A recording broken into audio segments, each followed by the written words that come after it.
Madhava Kunja Bihari Gopijana Balabha Girivardhari Girivardhari Gopijana Balabha Girivardhari Girivardhari Jasodanandana Brajajanaranjana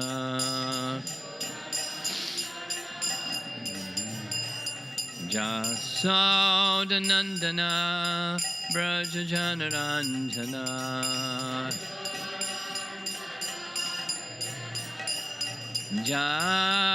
Jamunatira Vanachari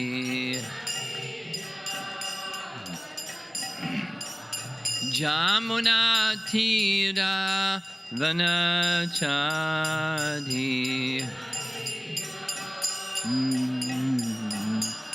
Jaya Radha Madhava Kunja Bihari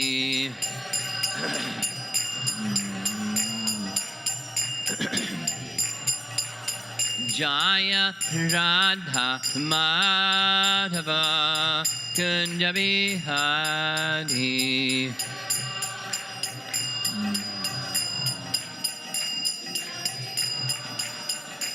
Gopi Jana Vallabha Girivardhari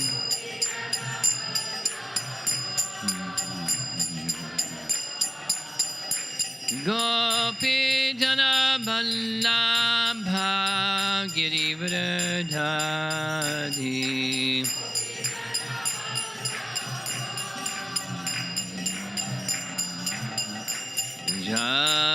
Jasodanandana Brajajanaranjana Jasodanandana Brajajanaranjana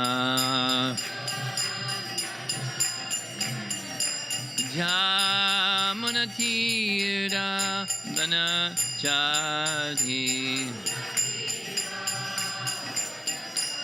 Jamunatira Vanachari Jaya Radha Madhava Kunja Bihari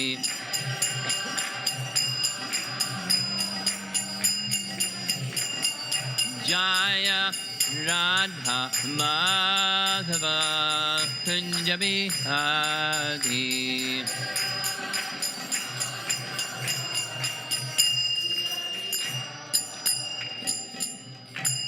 Jaya Vishnupad Paramahamsa Parivijagacharya Astatarasata Srimad His Divine Grace A.C. Bhaktivedanta Swami Srila Prabhupada Ki Ananta Koti Vaishnavadinda Ki Grantadar Srimad Bhagavatam Ki Gaur Premanandi.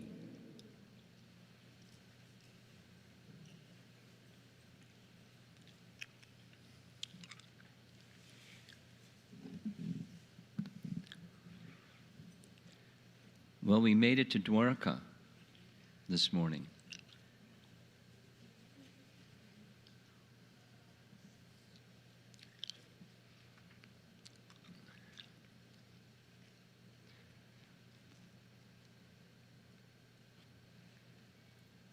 Next, we're going to go to Porbandar, or Sandipani Muni Puri, the place of Sandipani Muni. And that subject matter is described in Srimad Bhagavatam in chapter 80 of Canto 10.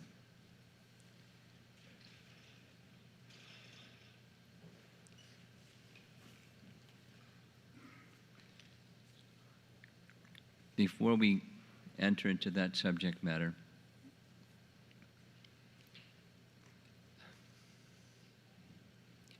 Sudama, of course, Sudama is an eternal associate of Krishna, and his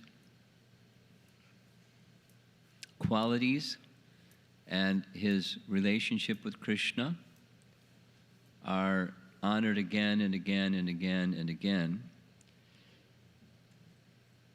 for a variety of reasons. One of them is he's the epitome or the perfect example of what Queen Kunti speaks of in her prayers as someone who is able to feelingly call to Krishna, because as long as one has material shelters, one cannot, according to Queen Kunti. Akinchana Vittaya or Akinchana Gotra. In 2 verses she speaks of this spiritual qualification is not having other, just like our discussion for Friday, Saturday, Sunday, having no material shelter. Having exclusive spiritual shelter requires having no material shelter. Well, you can have some of both. Commonly, we have some of both. But Sudama doesn't have some of both.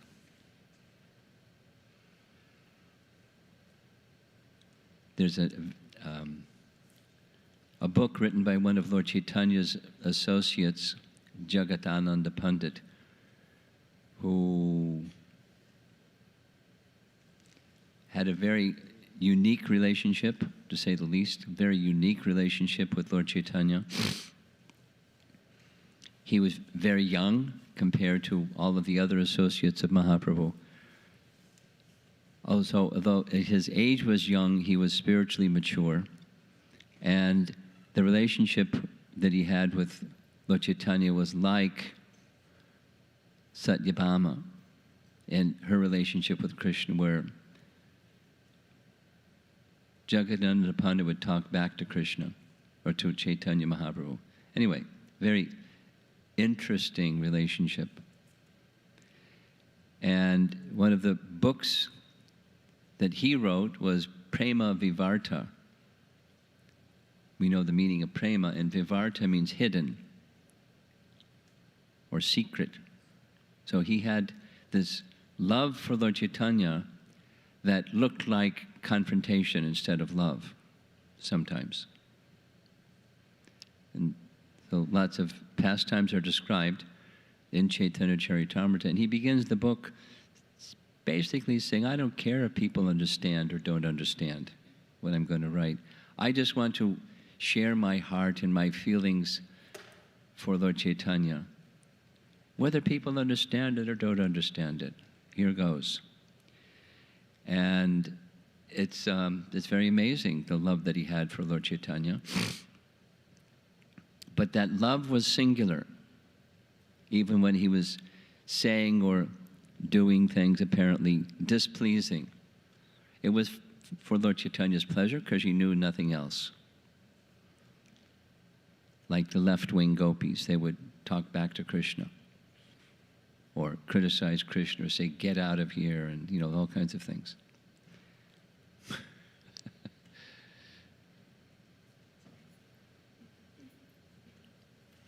Like Radharani's talk with the bumblebee. You're the unreliable servant of an unreliable master. Get out. Then the bumblebee disappeared. No, come back, come back. Don't say that to Krishna. I know what Krishna's like, but I'm just attached to him anyway.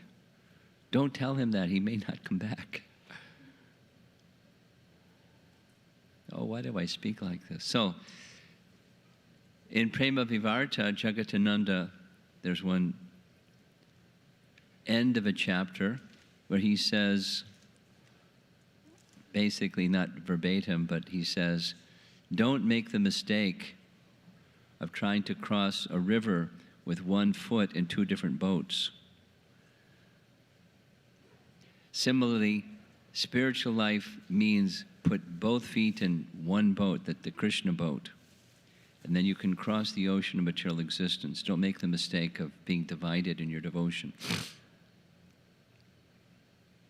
Because devotion is exclusive. So, Sudama was such an exclusive devotee. He had no interest in anything material. Akinchana. Now, some persons can be akinchana, we'll hear. They can be akinchana and have opulence. Or they can be akinchana and have no opulence or poverty.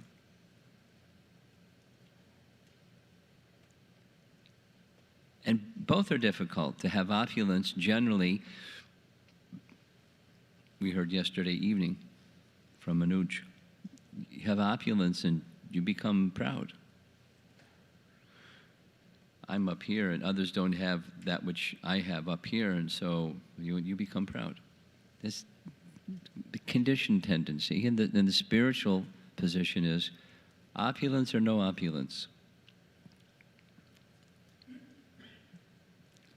Ambarish Maharaj had opulence that surpassed the heavenly planets, equaled that of the spiritual world.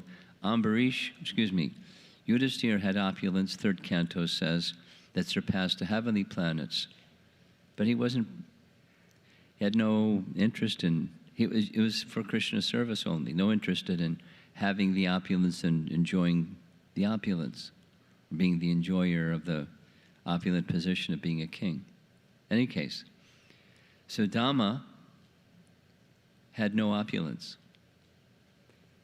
He was just the opposite, like another dear associate of Chaitanya Mahaprabhu, Kolavechar Sridhar, was extremely poor.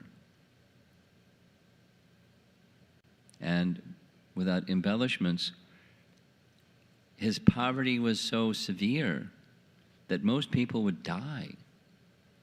But he wasn't dying, he was very happy. And he went on living in devotion to Lord Chaitanya Mahaprabhu. So Sudama was like that. And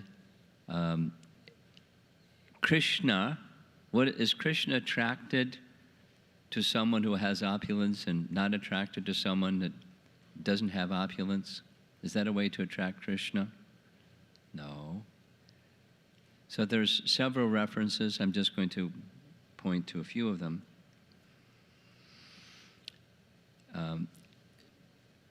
The first two are from Lochandas Thakur's Chaitanya Mangala and Vrindavandas Thakur's Chaitanya Bhagavat. They're glorifications of Lord Chaitanya, describing how Lord Chaitanya and Krishna, the personality of Godhead, are not attracted by knowledge or birth or beauty or wealth.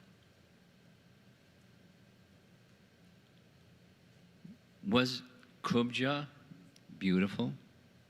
Krishna went and visited her. Was Gajendra highly educated? He's an elephant. Was Sudama wealthy? Was Vidura attractive to Krishna because of his high birth? And similar other references. Was Dhruva disqualified because he's just a little boy? His age wasn't sufficient for Lord Vishnu to become attracted. So that's not what attracts the Supreme Lord. What attracts the Supreme Lord is the singular devotion to Him.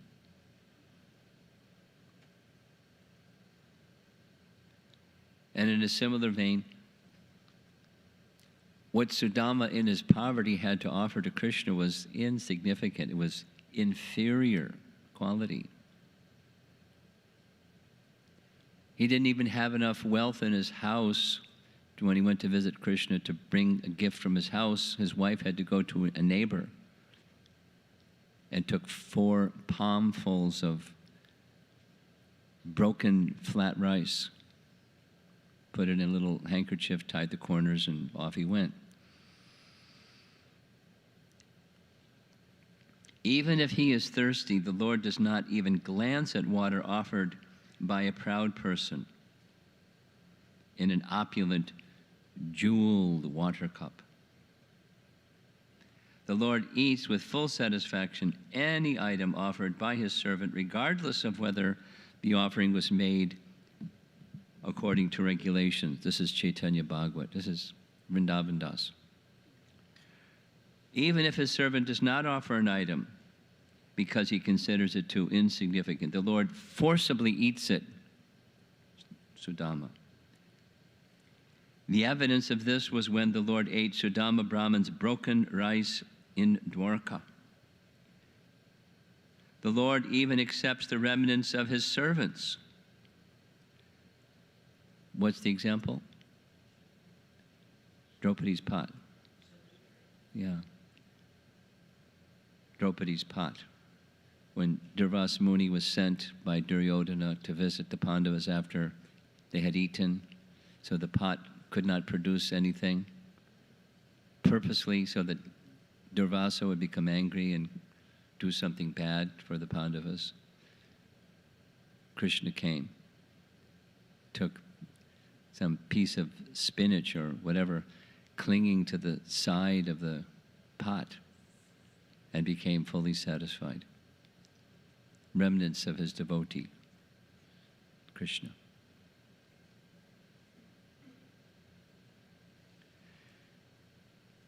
Krishna's father, Krishna's mother, Krishna's wife and brother are all his servants. Krishna does not recognize anyone other than his servants.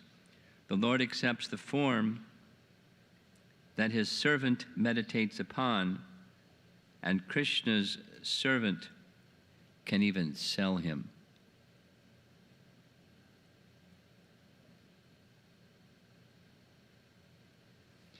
Bhaktisiddhanta commenting on this verse from Chaitanya Bhagavat, and it makes reference to Sudama.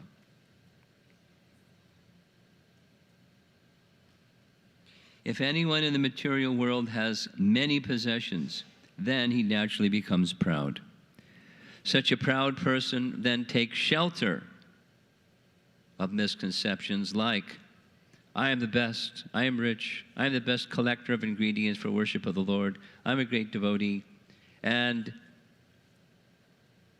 Vaishnavas like HH Swami are Mayavadis.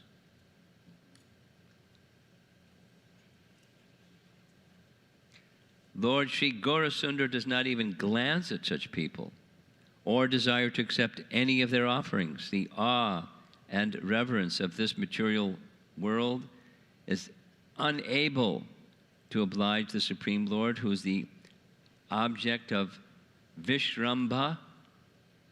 Sakya means friendship and equality, or Vatsalya, Madhurya, etc. The Supreme Lord forcibly, yet affectionately, takes even an insignificant item that is given by his poor devotee, and the Lord ignores items offered according to proper etiquette by wealthy, proud persons. And he refers to Sudama. The Lord accepted with pleasure the leafy vegetables collected in the forest and offered by Yudhisthira during his exile, and so on.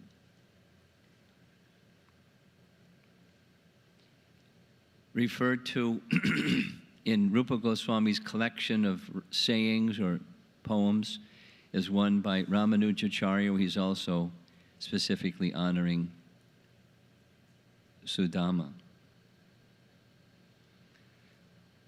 Oh, Lord Murari. It's like an offering of a prayer when making offerings to the Lord, to the deity. I hope that just as you enjoyed the palatable food presented by the wives of the Brahmanas, the meal offered by Vidura, the milk and yogurt of the cows of Vraja, the handful of chipped rice from your friend Sudama, Brahmana, the breast milk of Mother Yashoda, and the delicious foods prepared by the young girls of Vraja, you will also enjoy the offering I now place before you.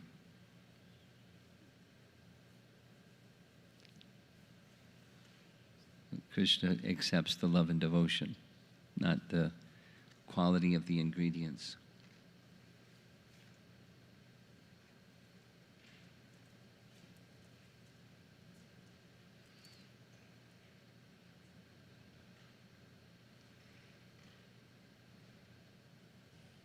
There's several other references.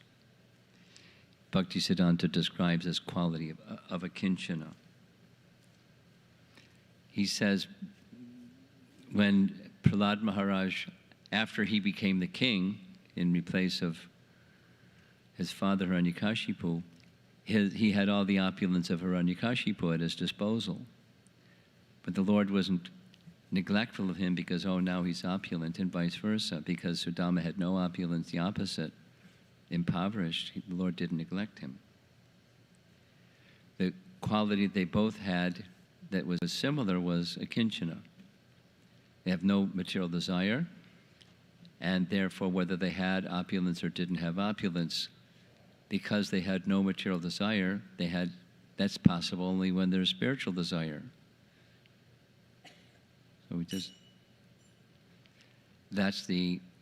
a kinchana is a negative way of saying one who has exclusive devotion to Krishna. One who has exclusive devotion to Krishna is a kinchana. They have no material desire.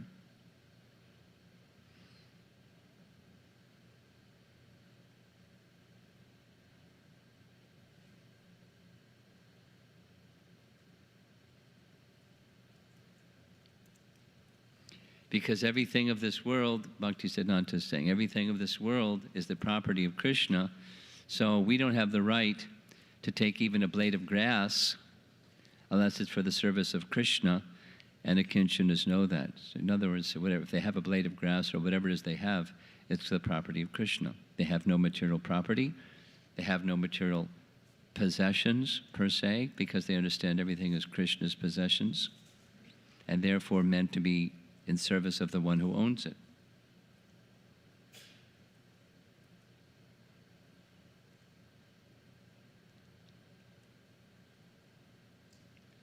And his indication is that consciousness is gifted, it's awarded to someone who is engaged in hearing the Lord's glories, and it's sustained by hearing the Lord's glories, and one has the interest only in hearing the Lord's glories and not interested in ordinary subject matter. Just naturally so. So the summary is Sudama is honored all over the place. Oh, it's just one of the pastimes. And similarly, this is how the story of Sudama appears in the Bhagavatam, Canto 10. It comes after chapter 79. And chapter 79 focus is on Balaram. So there's several parts in this chapter 79. But 79, of course, is preceded by so many: Krishna in Vrindavan, Krishna in Mathura, Krishna in Dwarka, Krishna marries the queens, Krishna attends the Rajasuya Yagya, Krishna kills Jarasandha, or has Jarasandha killed by Bhima, Shishupal, Salva. So Krishna's busy taking care of the demons. And then comes Balaram, chapter 79. Balaram kills Balvala, and then he decides to go on pilgrimage because he doesn't want to take part in the Kurukshetra battle, as Krishna is not going to take part in the Kurukshetra battle. And he returns when he hears that there's going to be this battle between Duryodhana and Bhima. He tries to dissuade both of them from fighting one another because he was their teacher, but they go at it anyways. Then he continues his travel. He gives teachings. Balaram gives teaching. The original spiritual master gives teachings to yogic brahmanas. And that concludes the chapter with Shukadeva Goswami is saying, basically, wow.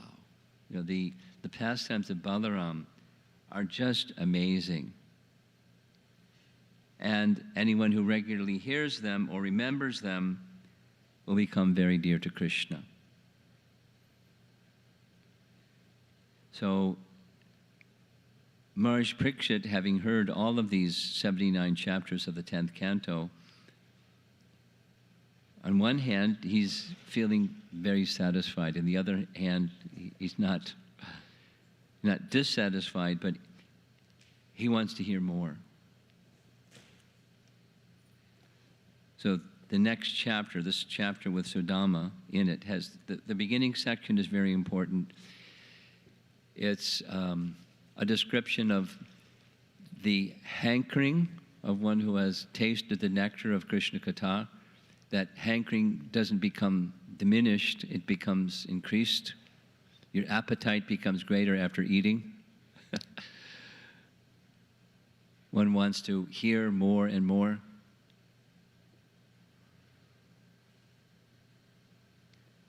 So he says, you've described so many wonderful things. Can you describe the things you haven't described yet? Whatever they are? Because many things he's asked specific questions.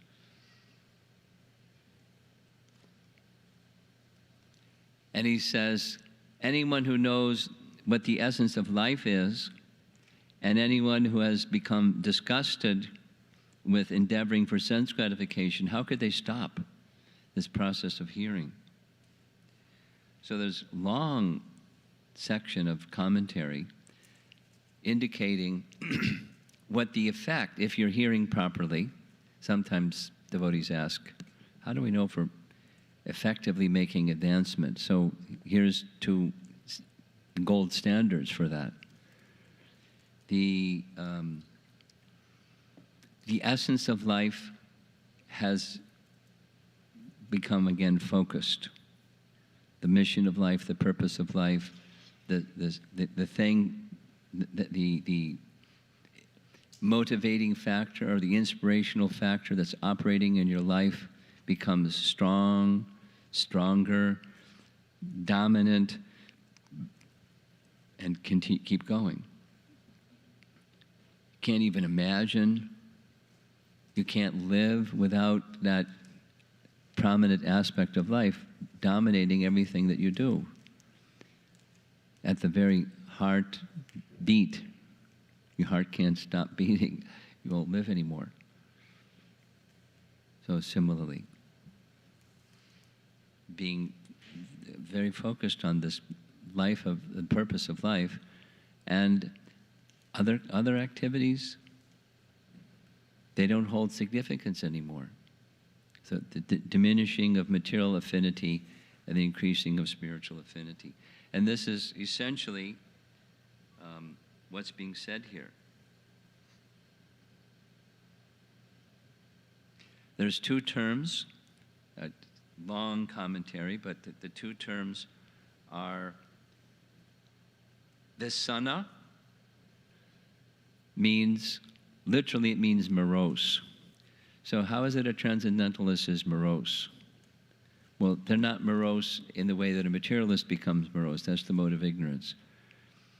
But the sadness that one feels that I have wasted my life, this humility again, and instead of pursuing Krishna, I was pursuing so many other ephemeral things.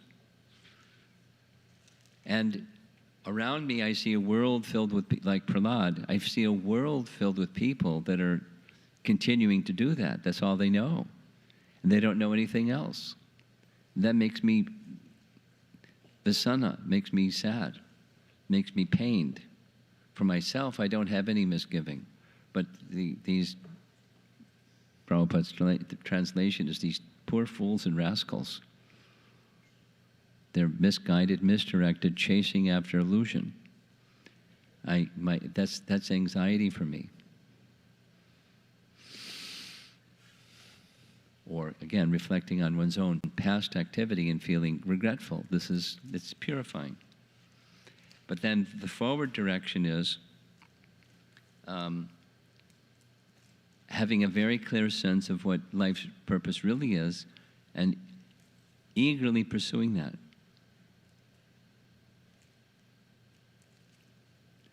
Like the girl yesterday evening, what's her name? Surabhi, was saying, you know, I don't know where the third generation is going to happen. I don't know what the third generation is. I don't know what the third generation is going to happen. Well, you're the third generation. Make it happen. Go forward. Be what you want the world to be. Be as Krishna conscious as you could be. That's what the future is going to be, whatever you make the future. Because you're ISKCON. You're the future of ISKCON. Go forward. And this other word besides Visana is Visheshagya. Visheshagya means, Gya means knowledge. Visheshagya, knowledge of transcendental variegatedness. So the devotees are very enthused to hear the pastimes of Krishna, for example. That's what Maharaj Parikshit's qualification is. His appetite is insatiable. More glubjamans. More. Just keep piling it on. Because the appetite for knowing the variegated glories and transcendental aspects of Krishna is insatiable. It just makes one more hungry, more eager to hear. Hearing leads to more hearing. Eagerness for more hearing. Constantly relishing the variegated ways of Krishna's name, Krishna's form, Krishna's qualities, Krishna's pastimes. Krishna, Krishna, Krishna. So on the one hand, disgust in the inferior things. On the other hand, transcendental eagerness, insatiable transcendental eagerness for kirtan, for hearing Srimad Bhagavatam, for worshipping the deity form of the Lord, for remembering Krishna, for etc.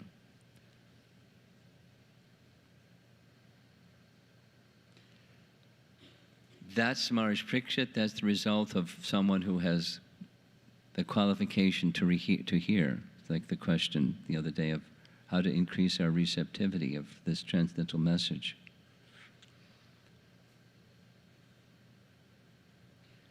Here's Prabhupada's comment. Well, first, Maharaj Parikshit continued, actual speech is that which describes the qualities of the Lord, similar to the second canto. The hands are those which work for him. A mind always remembers him, dwelling within everything, and the moving and non-moving. Ears listen to the topics that sanctify the ears by hearing about him. Similar to, the reverse is, what's the use of legs that don't walk to the temple of the Lord? It's like tree trunks. What's the use of eyes that don't see the form of the Lord? It's like the feathers of a peacock. What's the use of the hands that do not cleanse the temple of the Lord, and so forth? So the senses are meant for that purpose, and one who is understanding that purpose, that's how they engage. And then specifically, the feature of the mind. Here's Prabhupada in Krishna book, paraphrasing or restating what's in the verse. I find it really nice, like really nice. One's mind can be peaceful only when one simply thinks of Krishna in full Krishna consciousness. This does not mean that one has to be very thoughtful, semicolon. One simply has to understand that Krishna, the absolute truth, is all-pervasive by his localized aspect as Paramatma. If only, in italics, if only one can think that Krishna as Paramatma is everywhere, even within the atom, one can then perfect the thinking, feeling, and willing functions of his mind. Sounds too simple. This is the Say Yes to Krishna message, by the way. Just another way of saying the Say Yes to Krishna message. Because under Krishna's direction is all things. Maya Jakshena Prakriti. And just say yes to Krishna. And that's the perfect function of thinking, feeling, and willing in relation to whatever's going on out there. Krishna's in control of the Prakriti. The perfect devotee does not see the material world as it appears to the material eyes, for he sees everywhere the presence of the worshipable Lord in his Paramatma feature. There's several places where Prabhupada speaks like this. This is a high platform, but one sees things, Prabhupada's example, you see a tree, you don't just see the tree, you see Krishna there. What does that mean? Like, I don't see the microphone stand, I see Krishna there. Pretty skinny Krishna. You see things in relation to Krishna. And then it's not just material, oh, that's connected to Krishna seeing. It's you see Krishna there. It's transcendental seeing. Different kind of seeing than just seeing the object.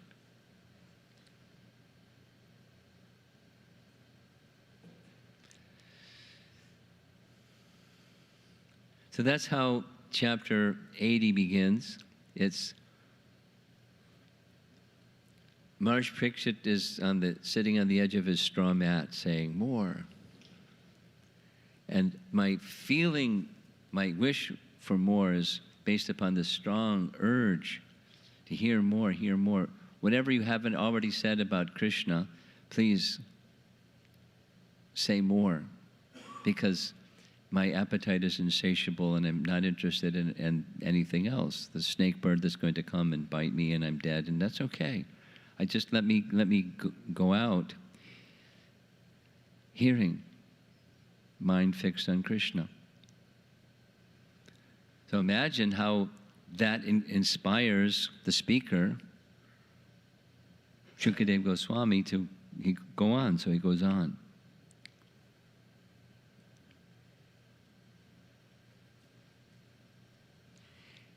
So the very next verse, he speaks about Sudama. And he characterizes Sudama in two ways. And this friend of Krishna named Sudama was perfectly learned in Vedic knowledge, and he was perfectly detached from all sense enjoyment. So similarly, strong material connection through hearing of the Vedas. He was a vastly learned person. Vedavid, fully knowledgeable, but not just, academic knowledge, fully realized knowledge, so much so he was satisfied within, so much so he was not interested. He didn't even think about sense gratification.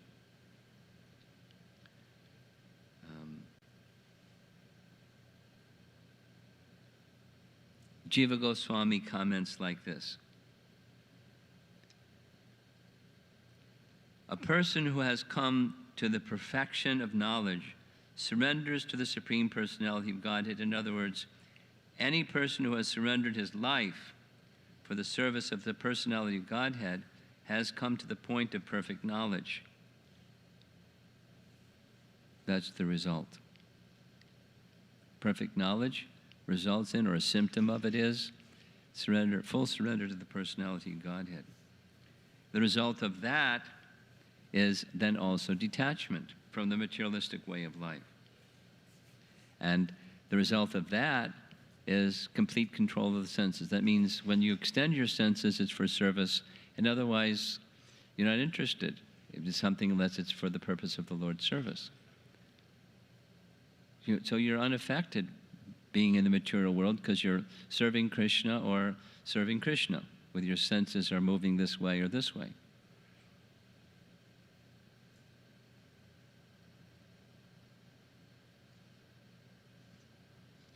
the absorption, there must be control of the senses, otherwise there can't be peace of mind. But one whose mind, if we train our mind through sadhana bhakti to go to Krishna, the mind will become purified, and then the mind can give direction to the senses, and the senses will follow, if the mind is strong in Krishna consciousness. As far as things of this material world, the duality, because he's impoverished, but he's not complaining or whining or worrying or have to go get a job. I got fired. Lost my job. What am I going to do? His job is service to Krishna, whatever that means. So no anxiety. And it's described that his wife was of the same quality. She was as Krishna conscious and as detached from worldly things as he was, fortunately, because that otherwise would have been a big problem for his wife. But she was like him, in quality like him. In fact, Vishwanath says she was more renounced than him, because whenever there was something, she would immediately give it to her husband because she was concerned about the welfare of her husband. So she had even a greater degree externally of renunciation than him. But being a loving wife, she was concerned with the welfare of her frail husband. It's said that his body was so skinny that his veins were bulging through the skin. Just skin and bones and veins, not much else. And his cloth, his one cloth, had so many holes in it. It wasn't like, I'm embarrassed my husband doesn't have a nice cloth to wear. It just, as the wife, she couldn't stand to see her husband so poorly attired. And so, from time to time, or in fact regularly, she would appeal to him. Now, in her appeal to go see Krishna, she understood Krishna's position. It's again this Dwarka mood where she knew that Krishna and Sudama, or Sudama and Krishna, were dear friends. She also knew that Krishna is the Supreme Personality of Godhead. So I guess she was considering herself very fortunate. My husband is a dear friend of the Supreme Personality of Godhead.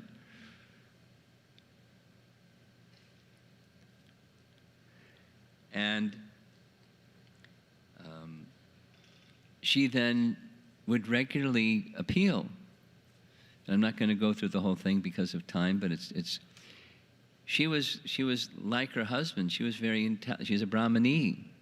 She knew the art of logic and reason, and through logic and reason, she basically checkmated her husband. And whatever he may say, well, wait a minute, I feel embarrassed to go. Well, you don't even have to even ask, because one who gives their heart to Krishna, Krishna gives himself to them. Well, because you're a Brahmana and he loves Brahmanas. Well, I'm not a qualified Brahmana. Well, even if you're not a qualified Brahmana, Krishna is very kind anyways to all, and just like one after the next. And she checkmated her husband, and she was her concern was not for wealth. Her concern was the husband of the goddess of fortune, and will easily give to a Brahmana anything that the Brahmana requires. So Sudama was more than reluctant. He didn't want to petition his dear friend Krishna for anything.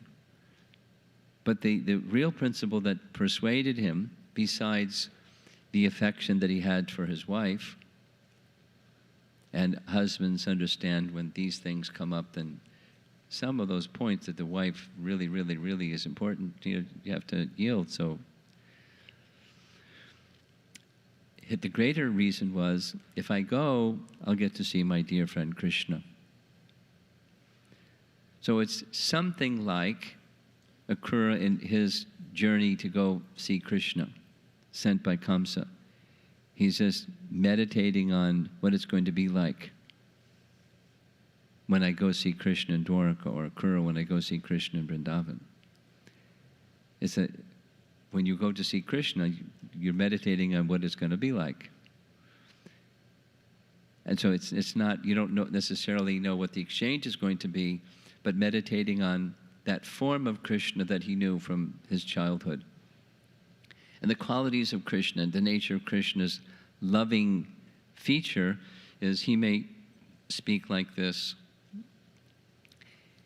He loves the Brahmanas, and he'll want to honor me as a Brahmana, and he'll do this, and he'll say that, and just, anticipating the loving exchange between the two.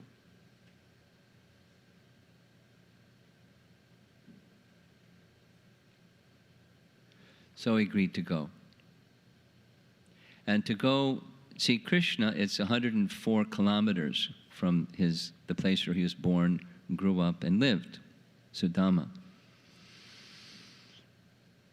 And to get there took quite some time. And as well, Dwarka is out in the sea. Now there's a bridge, and there's also boats. According to the commentary, he took a boat. And to enter into Dwarka, there's military, border patrol people to make sure that intruders wouldn't come. And because he was a Brahmana, he was able to pass through all of that without any difficulty. And unlike, there were two others, a king and a Brahmana, who went to school together, and they became fast friends. And the young prince said to the young Brahmana, when I become king, we're such good friends, I'll share half the kingdom with you. And then later, when he grew up and became the king, and the Brahmana came to visit him, he just ignored him because he was so poor. It was an embarrassment to have association with such a poor fellow. Who is that? Right. Dronacharya, and the king's name? Drupad. But Krishna wasn't like Drupad. Not at all. That friendship, when Krishna saw Sudama coming, he saw him from a distance before he even got to the palace of Rukmini. He saw him, and immediately he was filled with joy.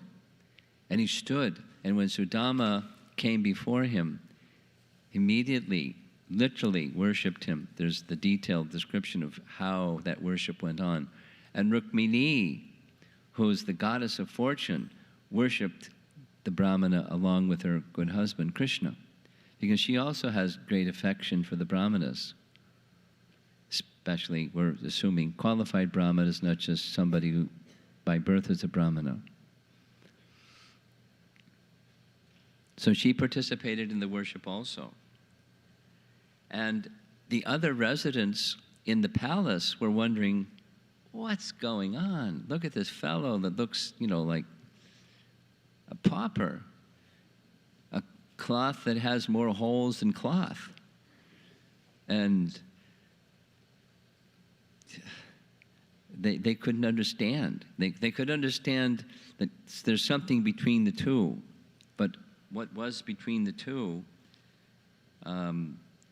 was amazing.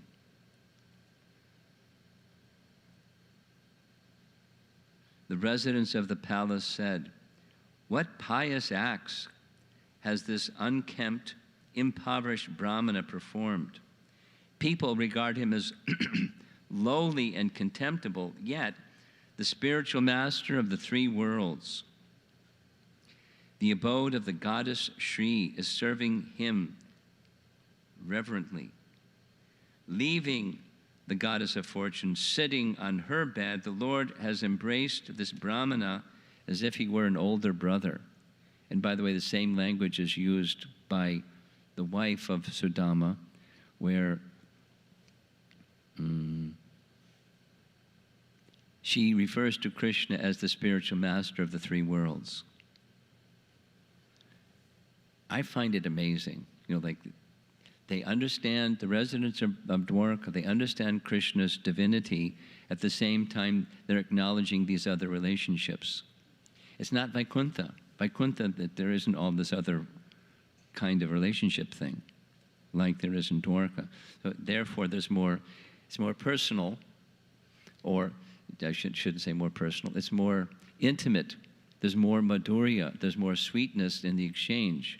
It's not the same, all the sweetness that's in Vrindavan. It's so sweet that they can't even see distinction of Krishna's greatness or his divinity. In Dwarka, that's some of both. Very interesting.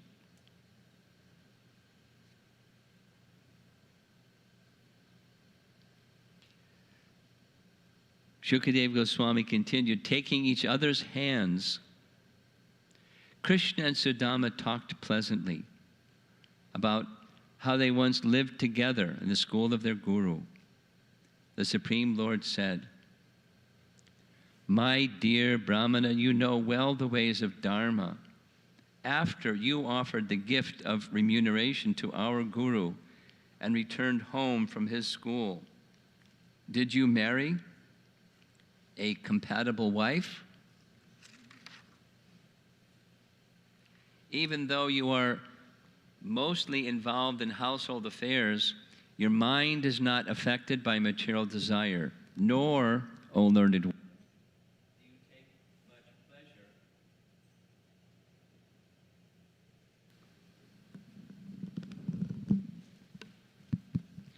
do you take much pleasure in the pursuit of material wealth." I think we're going to need another battery. "This I am well aware of. Having renounced all material propensities, which spring from the Lord's illusory energy, some people execute worldly duties with their minds undisturbed by material desires. Such unattached persons haven't the least desire to accumulate wealth and prosperity for sense gratification, but sometimes they are found to collect money just to exhibit the exemplary life of a householder." So those of you that are aspiring to become exemplary householders, you don't have to become like Sudama.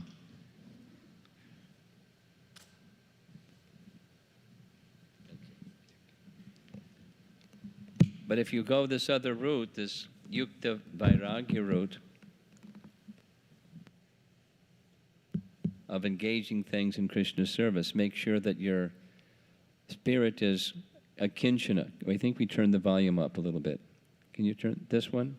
You have a different microphone.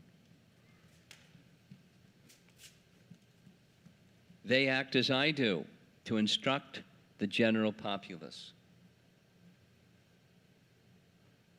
They show how, by proper distribution of wealth, one can become an ideal householder and at the same time a great devotee.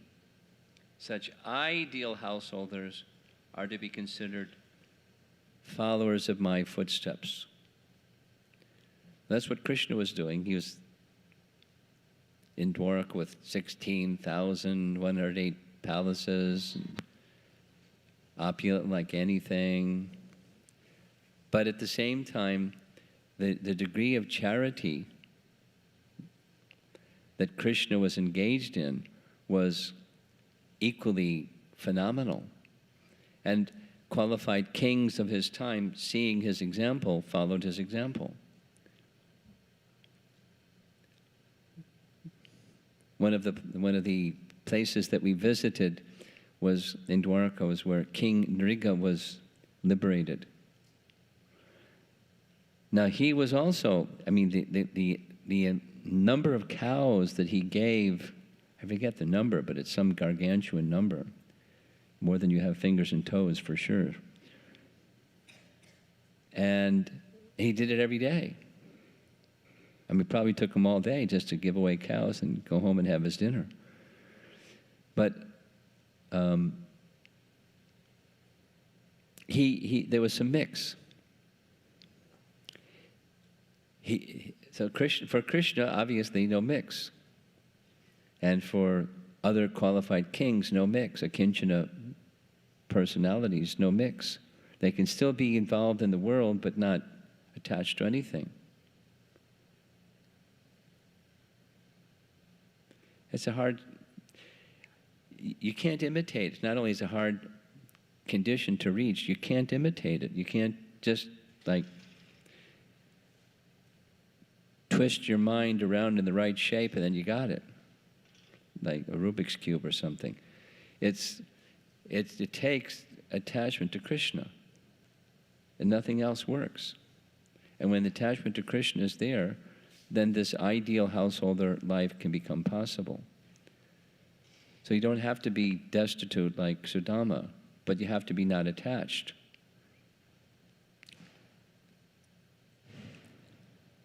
Like Krishna.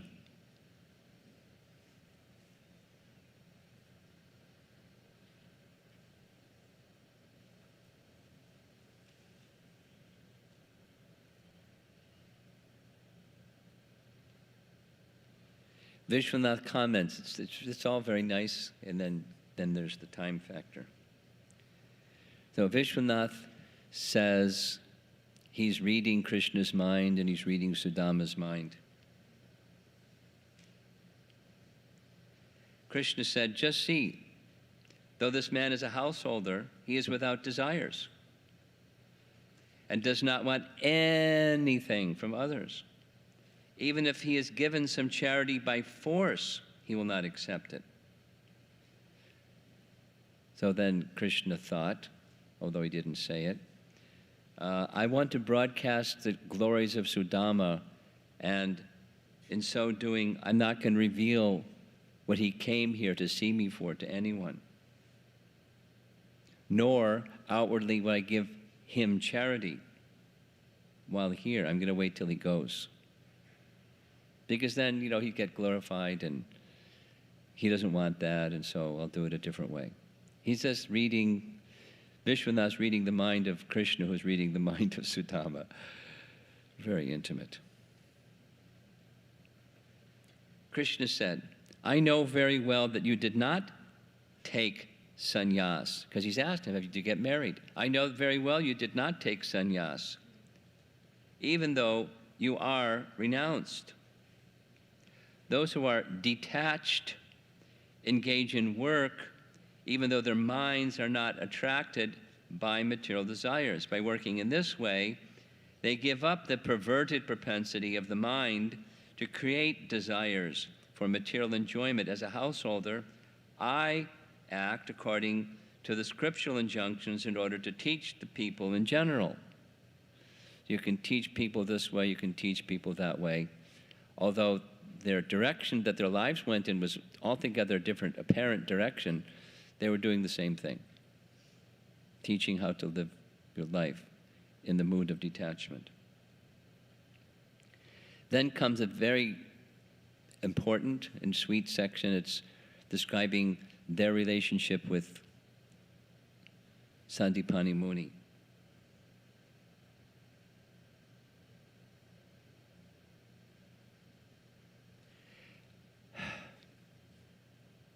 What time should I end? I mean, what time do we start? 1 hour ago? We'll go for another half an hour. I may have to conclude the Sudama section in the afternoon because it's so nice. I don't want to rush through it. It's very nice. So in addition to Srimad Bhagavatam, each of our acharyas wrote something about Krishna's pastimes. In Sanatana Goswami, he wrote Brihat Bhagavatamrita. And in Jiva Goswami's case, he wrote Gopal Champu. Rupa Goswami also wrote, the Stavamala. He wrote little sayings of Krishna's pastimes in Dwarka and outside of Dwarka. Vidagdha Madhava, Lalita Madhava, Rupa Goswami also. So Gopal Champu is a particular type of literature. Jiva Goswami wrote a manual on how to write a champu, and then he wrote a champu, another book, Gopal Champu. So the pastimes of Krishna. And part of the pastimes of Krishna is the Sudama description. And it starts with Krishna's returning. So there's the Krishna's pastimes in Vrindavan, that section of Gopal Champu. Krishna gets to Mathura, and then now there's this decision of how Sandipani Muni was chosen as the guru.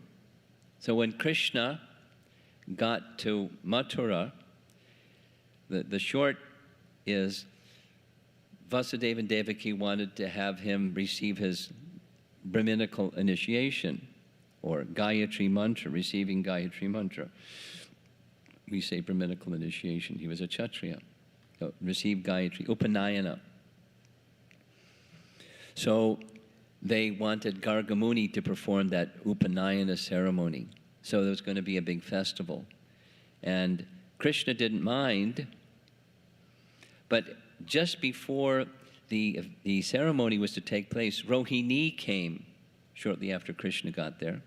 Rohini came. And when Krishna, this is Gopal Champu, when Krishna saw Rohini and Rohini saw Krishna, both of them thought of Mother Yashoda. When you see your Rohini and you see Krishna, you think of Mother Yashoda. And when you're Krishna seeing Rohini, you think of Mother Yashoda. Loved by both of them. Krishna's mother in Vrindavan. So Rohini was thinking all of Krishna's friends who are in the Vaishya community, they should also get their Upanayana, but she didn't want to say it because, the mood was different in Mathura. And Krishna didn't want to disturb the people in Mathura, so he made a suggestion. He sent a message through the weaver, the florist, Sudama the florist, to take a message back to Nanda Maharaj. And this is Gopal Champu. And the message was, the other cowherd boys, I'm going to have this Upanayana ceremony. Can the other cowherd boys on the same day, at the same time, have their Upanayana? We can't be at the same place at the same time, but at the same time, different places. That would be very nice. Can you arrange that? Nanda Maharaj just wants to do what Krishna wants, so that was arranged. And Rohini was very pleased that Krishna was thinking of the residents of Vrindavan because she had great affection and understood the mood of the residents of Vrindavan. And the residents of Vrindavan are very happy Krishna is thinking of us. Gopal Champu. So it happened. Same day, two different places, same ceremony. Then there was the consideration, primarily according to Gopal Champu, as Krishna was deciding who would be his teacher. So he considered, the most obvious persons to be teachers of the Vedas, because that's what boys do after they have their Upanayana, they study the Vedas. It'd be Vyas. But Vyas knows who Krishna is, and he's not going to say, how can I be your teacher? So he won't accept. And other persons that are similarly Vaishnavas of qualification, Vaishnava Brahmanas, they're not going to accept that position. So it has to be a non-Vaishnava Brahmana. This is Gopal Champu, Krishna's, evaluating who should be my teacher. So somebody that's a worshiper of Lord Shiva. So there's this dynasty from Kashi where Sandipani Muni is far distance away from Mathura, and he's a renowned teacher of young boys, and that would be really good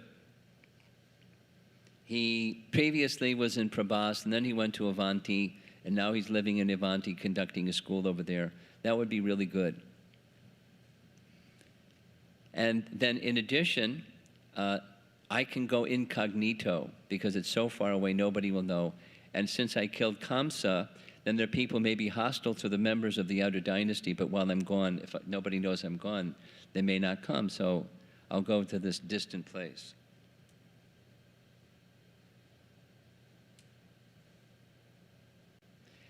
And if the members of the residents in Vrindavan come to know that I've gone somewhere to school, then they may give up their lives, so just have to like keep it hush-hush. So nobody will know.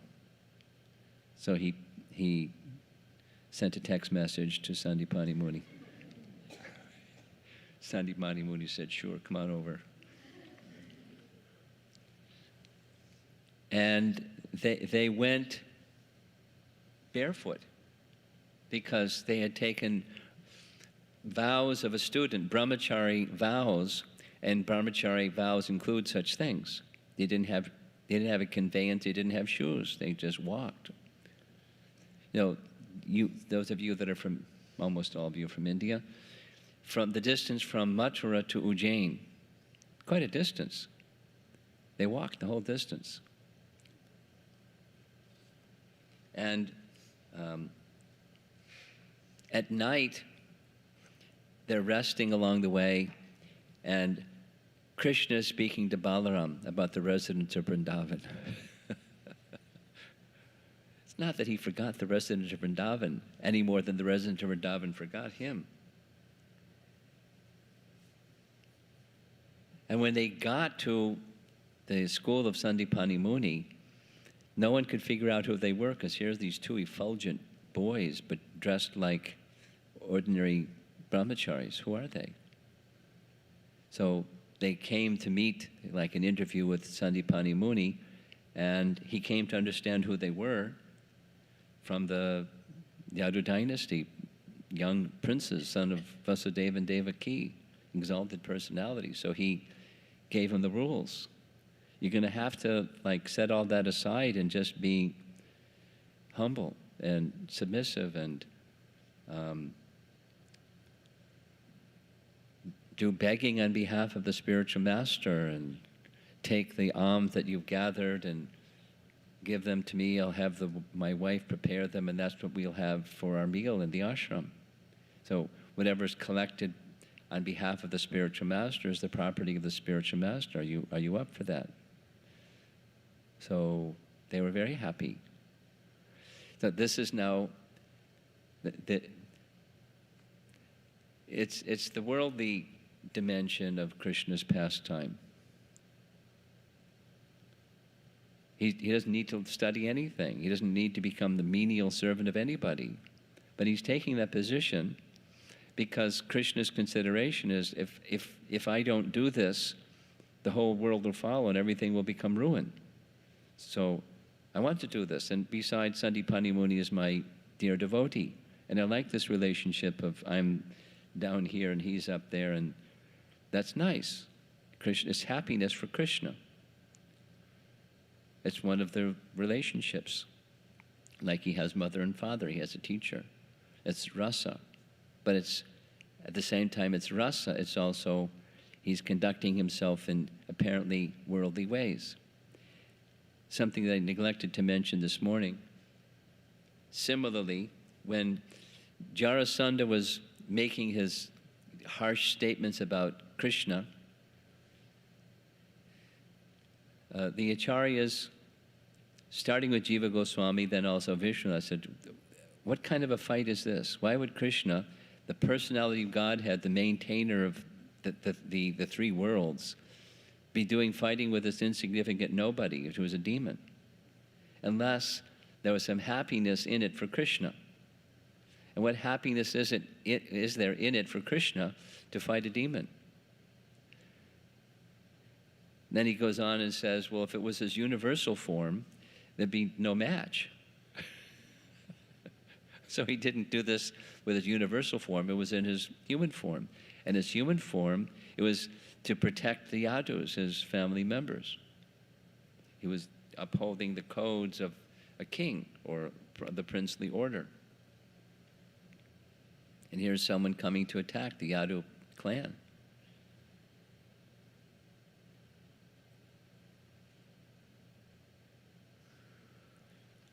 So he assumed this human form and acted in a human-like, apparently human-like way as part of his Leela, and to, at the same time, simultaneously fulfill his purpose of appearing to annihilate the demoniac kings, as Mother Earth, in the form of a cow, had appeared before him, made that request. He's accomplishing many things with one thing.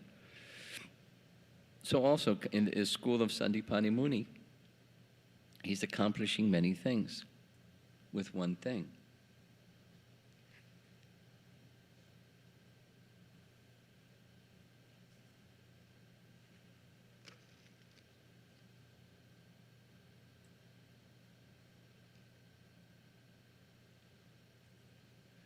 One day, Sandipani Muni's wife asked him, "Among all your students, who are the most devoted?" Sandipani Muni said, Gopal Champu, "The two Kshatriya sons." She said with a smile, "I do not see them serving you." He said, "Out of affection, I forbid them from serving. Visibly, they follow the order, but when no one is looking, they serve. I have observed this."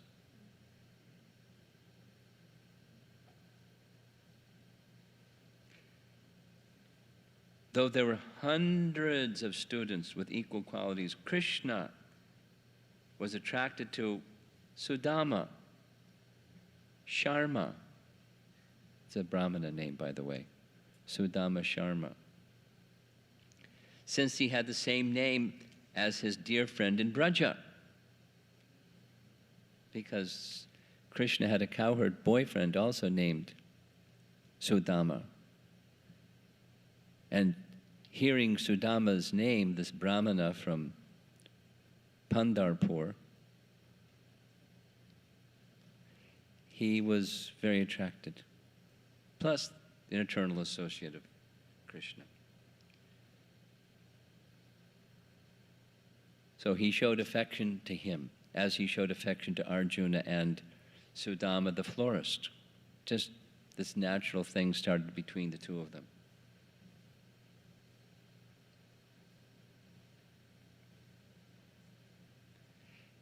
Every night, during the time that Krishna and Balaram were at the school of Sandipani Muni, Krishna took rest by the side of Balaram, and into the night Krishna would speak about the residents of Vrindavan.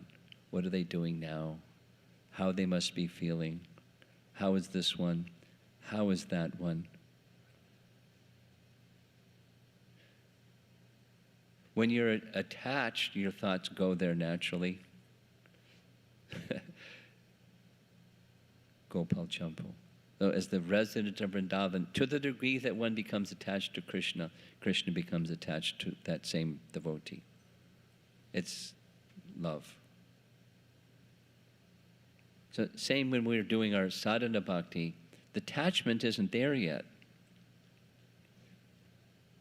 But if we, this sharanagati once again, if we hanker, if we desire, if we strive and search and pray for that attachment to come, it'll come. Krishna becomes attached to you. Krishna presents himself more. And the distraction becomes less. That's the principle that we were discussing all weekend long. So now back to Dwarka. Sandipani, not Krishna and Balaram, Krishna and Sri Sudama are seated together, holding each other's hands, conversing about the good old days when they were in school together. "My dear Brahmana, do you remember how we lived together in our spiritual master's school? When a thrice-born student has learned from his guru all that is to be learned, he can enjoy spiritual life, which lies beyond all ignorance.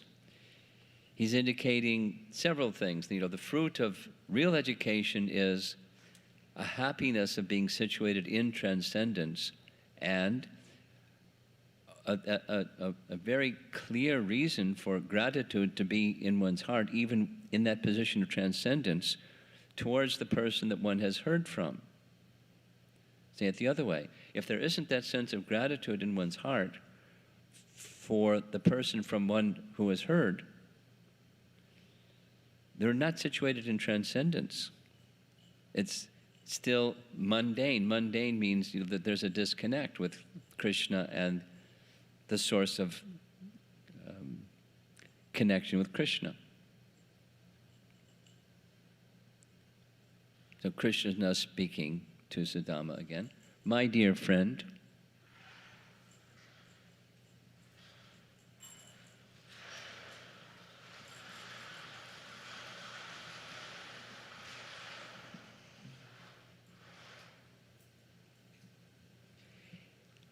he who gives a person his physical birth is his first spiritual master, and he who initiates him as a twice-born Brahmana and engages him in religious duties is indeed more directly his spiritual master.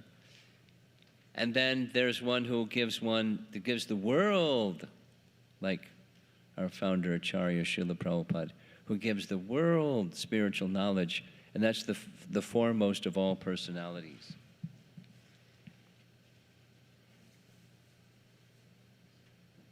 Certainly, O Brahmana, of all the followers of the Varnashram system, those who take advantage of the words I speak in my form as the spiritual master, like he does with Arjuna in Bhagavad Gita, and thus easily crosses over the ocean of material existence, can best understand their own true welfare.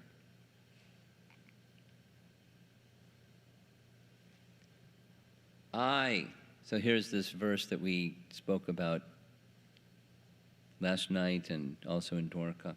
I, the soul of all beings, so previous verses he's speaking as a friend, now he's speaking as Paramatma.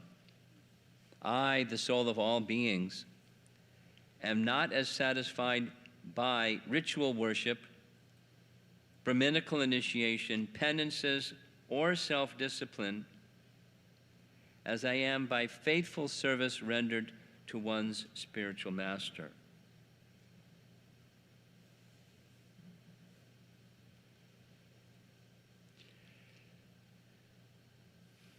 So there's tons of commentary, exhaustive commentary on this verse from Bhakti Sandarbha, Jiva Goswami, Vishwanath Chakravarti Thakur, exhaustive commentary. This is Krishna saying to his friend Sudama, they went to school together, that service that we did for Sudama, for Sandipani Muni, was for the pleasure of Sandipani Muni, but I, the soul of all beings, find more satisfaction in us having done that than, or one who does that, than any other thing. And bhakti means to please Krishna with whatever we do, and there's nothing more pleasing to Krishna. Just like Krishna says in Bhagavad Gita, to teach this message of Bhagavad Gita to others, there's no one more dear to me than that person.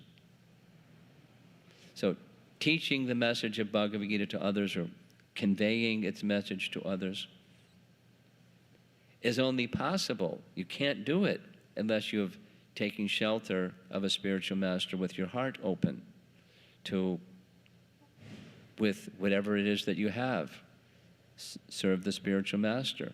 Then the knowledge can go in, and then you can transmit the knowledge effectively. And otherwise not. So one is pleasing to Krishna, the other is in turn pleasing to Krishna. It's the natural sequence. One wants to also share with others this valuable thing that you've heard or received. It's natural. Not out of false ego, but as you have some happiness. You want to share that happiness with others. It's like Prahlad. For me, I don't have any concern. I just think of you and I'm completely contented. But there is one thing that makes me very disturbed, very unhappy. I have only one unhappiness, and that's the unhappiness of others that are suffering unnecessarily because of not knowing about you. I care very much about those people. So can you please save them? And the saving them is something the Supreme Lord wants to give, and it's by removing ignorance with knowledge, or replacing that ignorance with devotion, awakening Krishna consciousness. That's what Lord Chaitanya's, that's what somehow we came to the right place. Lord Chaitanya's Sankirtan mission of giving liberally, giving Krishna consciousness to others. And you can do so, and you should do so, commensurate with the faith of the individuals who you're addressing.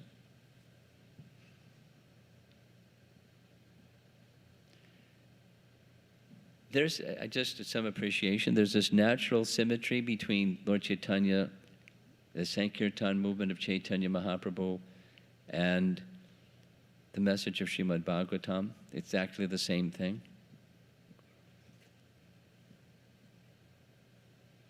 It's packaged differently, but it's the same thing.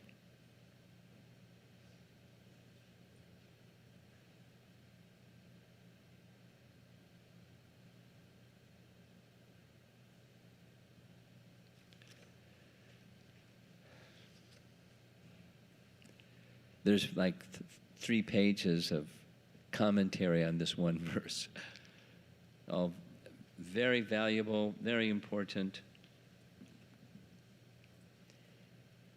Bhaktisiddhanta refers to this verse in his teachings, his commentary in Chaitanya Bhagavat, making long purport on explaining this verse. There's several starters with the references from different scriptures that say the same thing. The singular significance of acting according to the mood of trying to please one's spiritual master, and there isn't a more important principle of Dharma, because then that leads to the principle of surrender to Krishna, which is the principal Dharma. You can't take the position of surrender to Krishna, 1866, without surrender to the representative of Krishna, and one who does that is most pleasing to Krishna, because it means they're coming to him in the right way. Essentially, that's what his commentary is saying. There's some technical thing that's included in Bhaktisiddhanta's commentary. I just touch on it without all the detail. There's, for householders, there's some householders here. There's some daily ritual that a householder is to do. It's mentioned in Bhagavad Gita. Can't remember what it's called. Mahayagya or something like that. And every householder is supposed to do every day, because there's living entities that you take their lives when you sweep the room, or when you cook your food, or you drink water. And so for those lives that you've taken because of your existing, you're to do this particular ritual. But this one thing takes care of all those things, and that's this one thing is the surrender to the spiritual master. Take care of all these things, assuming you've found the right spiritual master, not somebody who's not really qualified. The one thing takes care of all those things.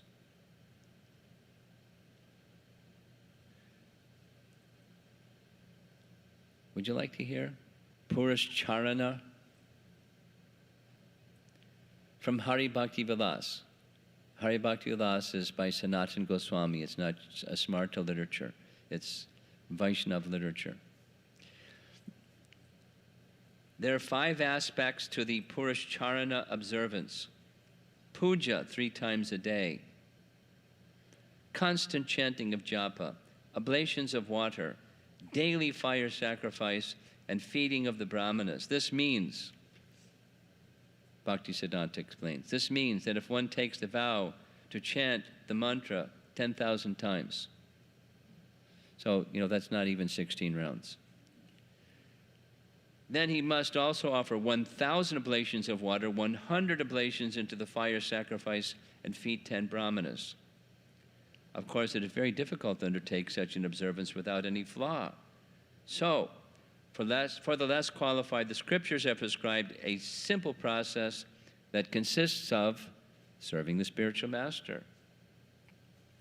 We would do better to follow the simple process. Again, this is not smarta regulation, this is Hari Bhakti Vilas for householders. So do this one thing, and it takes care of all the other things. Then continuing in Hari Bhakti Vilas. Alternatively, one should satisfy the Guru by meditating on him when commencing worship of the deity. And this is one of our procedures. You don't just worship the deity, you meditate on and take permission from the spiritual master to worship the deity. He should think of himself as devotedly following the Guru like a shadow. One should constantly worship the Guru, who is the basis of all one's spiritual activities. Even if one does not perform the Purushcharana, one can attain perfection in chanting the mantra through service to the Guru. Of this there can be no doubt, for as it is said, yata kanchanam yati. Just as copper becomes gold through the touch of a specially treated mercury, so does a disciple take on the qualities of Vishnu through the association of his Guru. Hari Bhakti Vilas.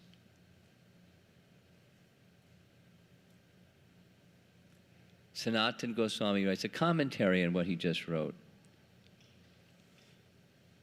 The Purushcharana ritual can be perfected simply by serving the spiritual master. In conclusion, it may be said that service to the spiritual master is supremely beneficial. All perfections can be achieved through serving the spiritual master. Krishna himself appears as the spiritual master and gives the surrendered disciple the treasure of his heart, love for Krishna. And it goes on. It's also discussed in Adi Leela, so I'm not going to carry on.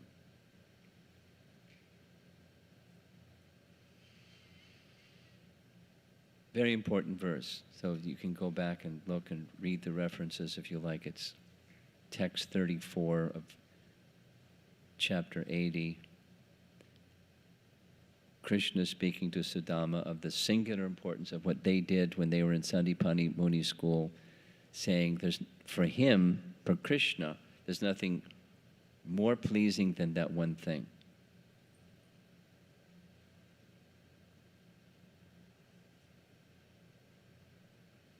Very nice section. And it's nearly 12:30. So I think I'll just end so we can take a break and get back together. What time are we supposed to get back together again? 4 o'clock? 4 o'clock? Okay. So any comments, questions, discussion? Do we have a microphone back there?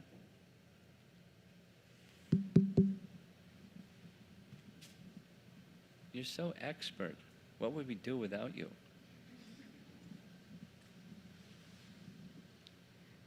Guru Maharaj, I was wondering if you can elaborate on what was the hesitation of Sudama when going to meet Krishna. Why didn't he go earlier?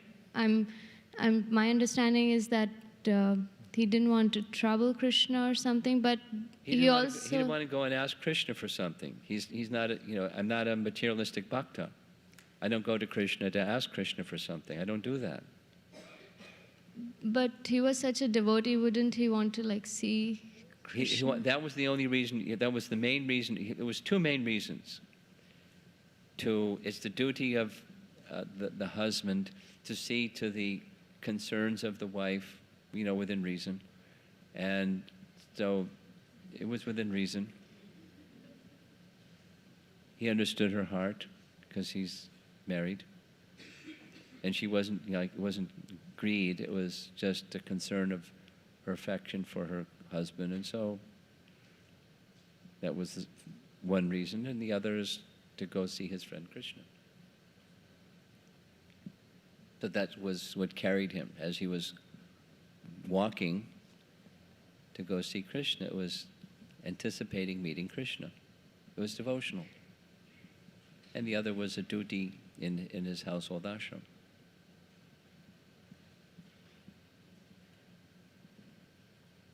But he had his reservations even when doing that. And the reservation, mentioned. I don't want that kind of relationship with Krishna. I'm fully satisfied. What's the problem?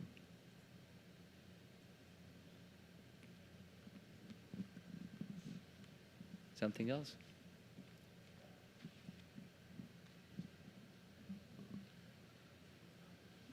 Hare Krishna Maharaj.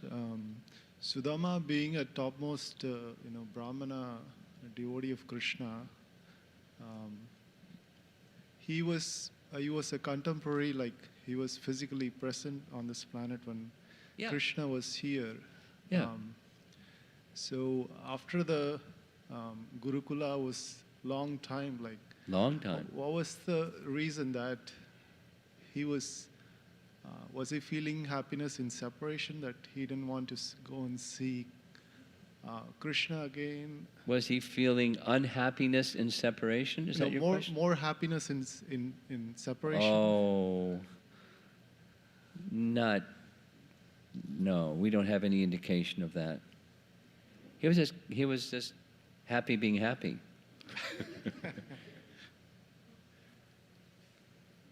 He was contented. He was Krishna conscious. He was contented. Like, just to follow up on that question, Maharaj, like there are several devotees while Krishna was here. They all knew that Krishna was Supreme Personality of Godhead, and still they continued with their ashram, like with wife and children and their duties. So what was, like, was that just to facilitate the pastimes of Krishna, or what was their intention to? Depends on the individual. Here, in this case, Krishna is speaking that some devotees are they're teaching others by their example of this is a life of Krishna consciousness, and that's their service to Krishna.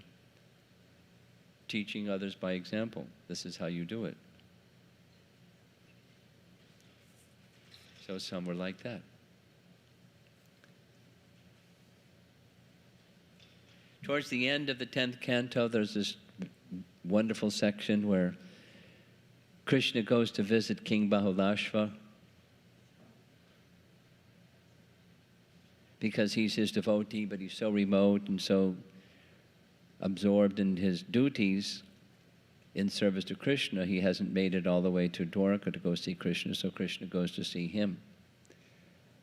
But when he gets there, there's another person who greets Krishna at the border of the kingdom, and that's a Brahmana, Shrutadev. And they both ask him, please come stay at my place and have your meal. So Krishna expands himself into two Krishnas. And he goes with each one of them. But that Shrutadev, similar to Bahulashva, he was, serving in some separation. That doesn't say why Shrutadev didn't go to Dwarka, but the Bahulashva was busy with his duties as king, but fixed in his devotion. So Krishna had different ways of doing different things, And Krishna's devotees have different ways of feeling towards Krishna, different feelings. And Krishna just reciprocates with those feelings. In other words, there's variety. It's not like this variety is okay and that variety is not okay. There's variety of feelings, of love for Krishna, and Krishna reciprocates.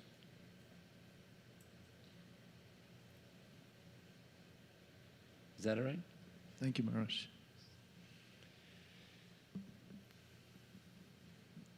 Someone else? Yeah. Hare Krishna Maharaj. The two questions I have. In the first session, you mentioned something about the disposition of the heart. When one hears about Krishna, the Rukmini has a different disposition and her reaction is different, and you mentioned somebody else. So my question is about, so when giving Krishna consciousness to others, is it necessary that we know the disposition of the other person, or Is it necessary that we do what? what's the other person's attitude towards Krishna? Well, that's up to them. We can't decide that for them.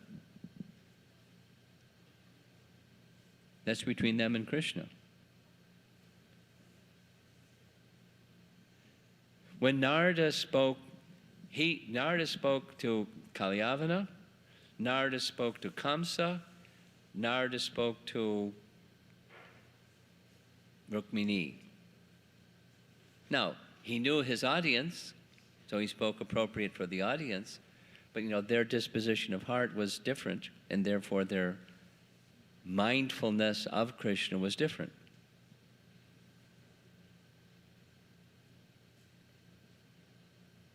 Kamsa wanted to send people to go kill Krishna, Kalyavana wanted to go and directly confront him, and Rukmini wanted to marry him. She gave her heart. So, what I understand your question to be is something like, how do we determine what others should be or will be thinking about Krishna once they hear about Krishna? It's not up to us. It's up to them. Now, we're going to convey naturally according to our feelings. That's like Uddhava does when he meets Vidura. He conveys according to his feelings. Or Queen Kunti speaks about Krishna the way that she feels about Krishna. So our personality comes through in our speaking about Krishna. It doesn't change who Krishna is, it's just our relationship with Krishna is how we see Krishna. It's just natural. And then how that's going to strike the heart of the other person depends on the other person and their relationship with Krishna.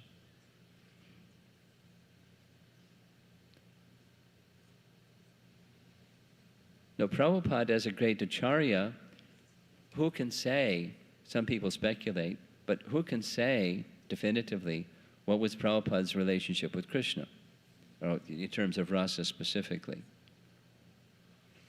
But whatever Prabhupada's rasa with Krishna is, he was giving in a very detached manner, or neutral manner, I should say, in a neutral manner, principles that according to anyone's relationship with Krishna, they could become connected to Krishna or aspire to restore that connection. So we can try to do like that. Still, how are you going to avoid your particular affinity?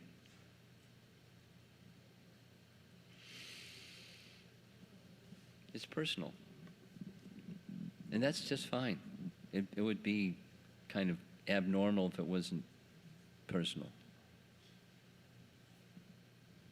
Okay? Thank you, Maharaj. One more thing was that you talked about someone who is hearing from a spiritual master and has not developed a gratitude. That person is not situated in the transcendence, but it's a material. So what's the result? But it's what? It's not transcendental, but it's what? Something other than transcendental. Yeah. Mundane. So or what's the result of worldly influenced? Yeah. Okay. What's the result of such hearing? What is the result of such hearing without gratitude? Well, there's a mix.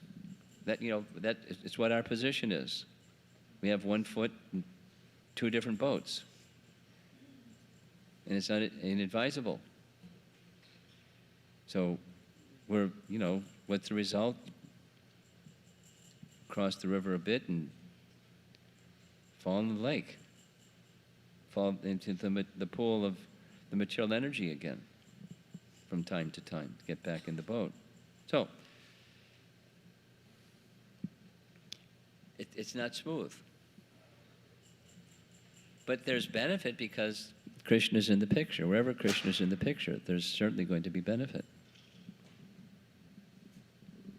And as purification takes place, then we get a little more realization that we need to be just fixed in Krishna.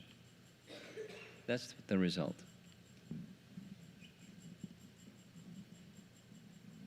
And keep good association so you can stay on the right track.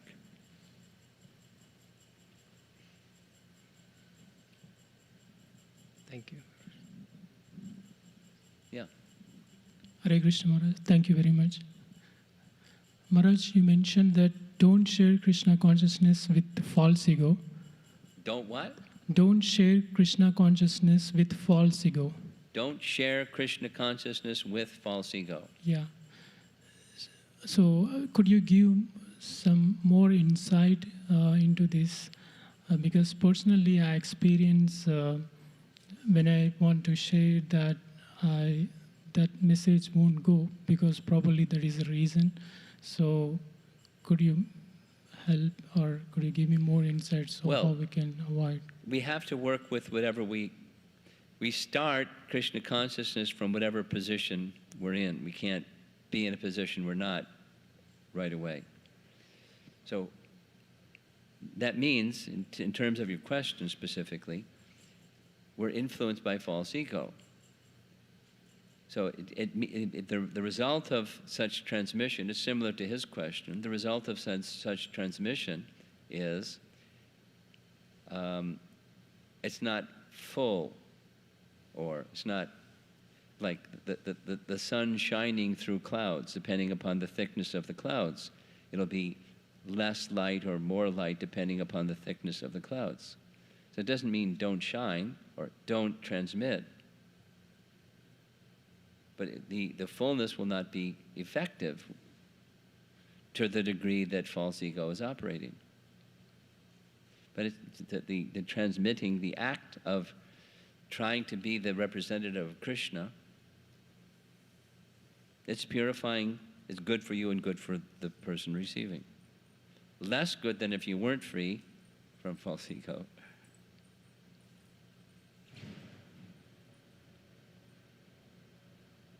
So take it simply. Take it as a process of purification for yourself. And very carefully avoid the false ego position. I'm up here, they're down there, and I'm going to be kind and give them something they don't have. Avoid that. Just purification, being Krishna's instrument. Dull, but Krishna's instrument.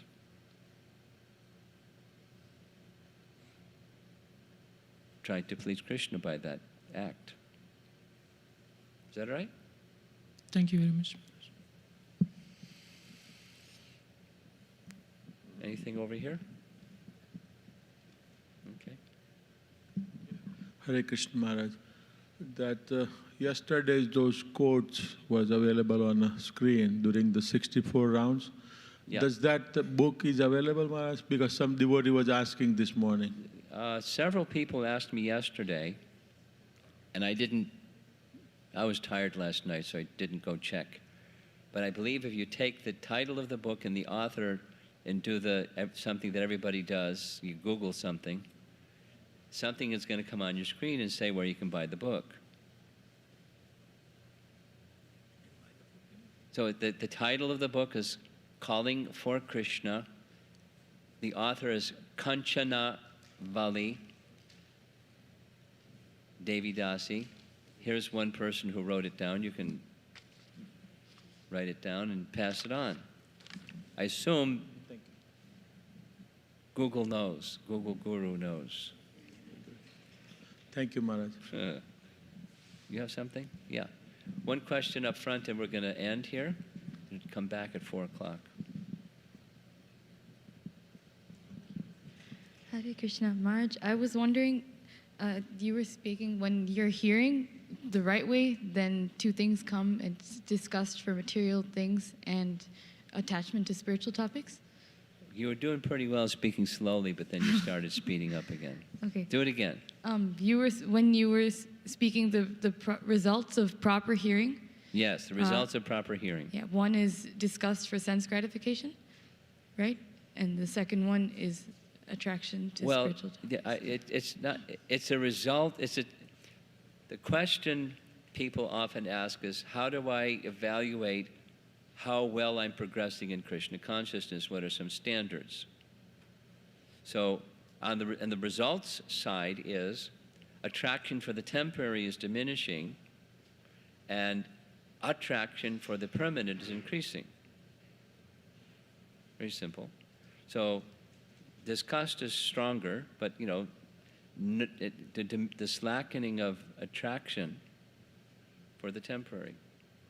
Then in the case of Sudama, there's this.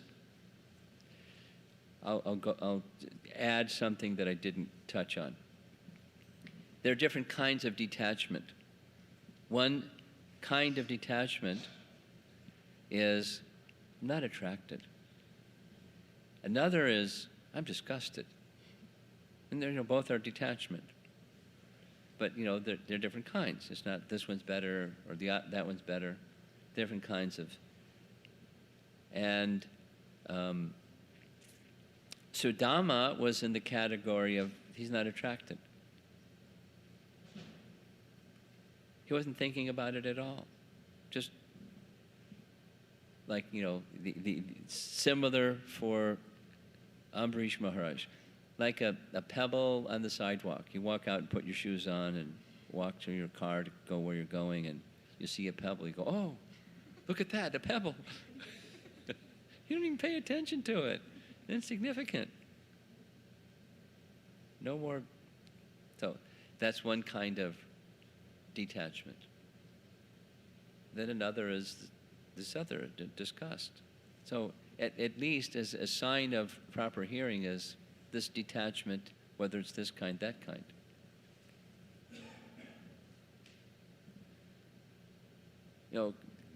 We could say Gorkishore had he was he was disgusted when persons would take the position of being a renunciate or a sadhu or something, and in fact they were, it's pretense.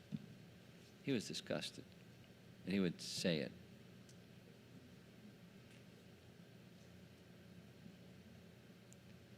And some person would just not even pay attention to that.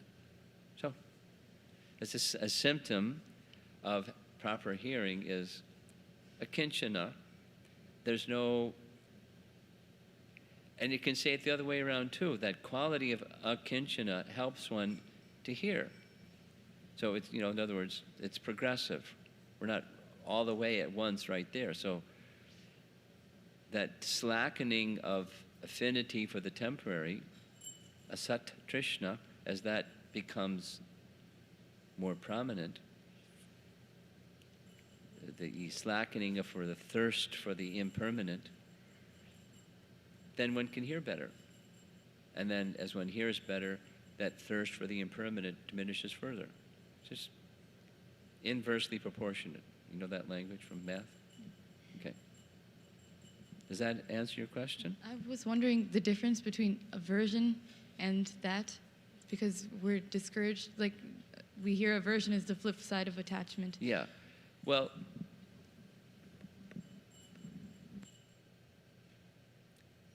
good point. Good point.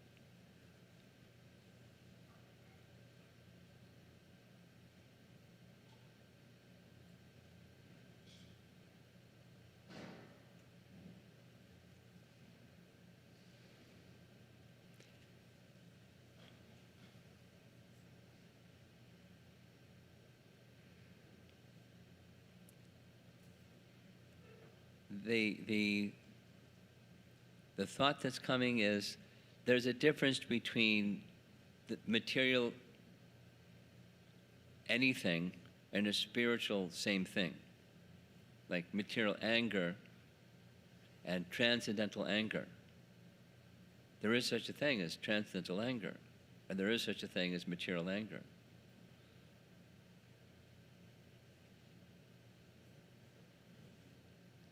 There's the attraction that the gopis have for Krishna, and there's the mundane attraction of boy-girl stuff. And they may look the same, but they're not the same. By far, they're not the same. Similarly, the aversion, that's the flip side of attachment, is the material aversion.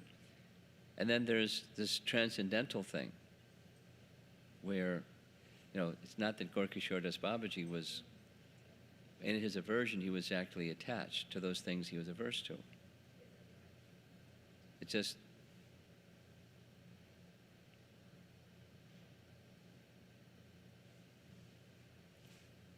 his feeling of attachment was so strong that something that interferes with it, take it away.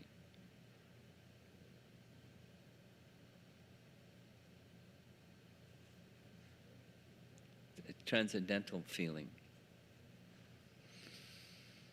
And there's room in spiritual life for all variety of transcendental feelings. So it's a transcendental kind.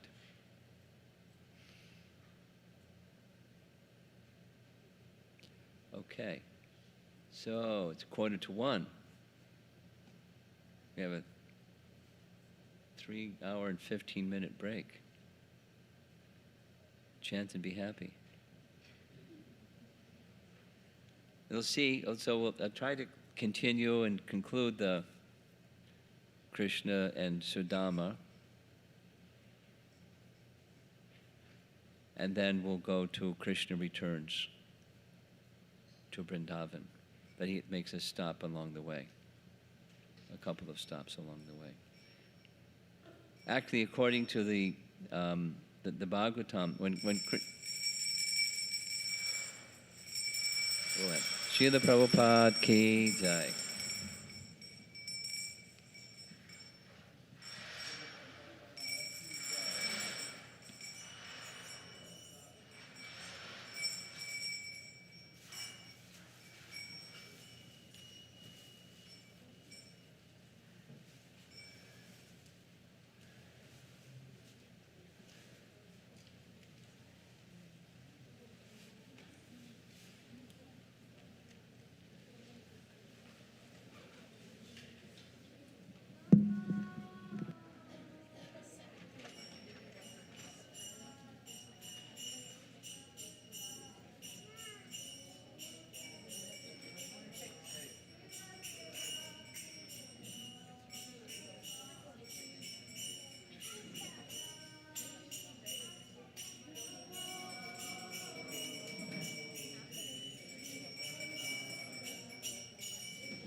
Bhakta Vrinda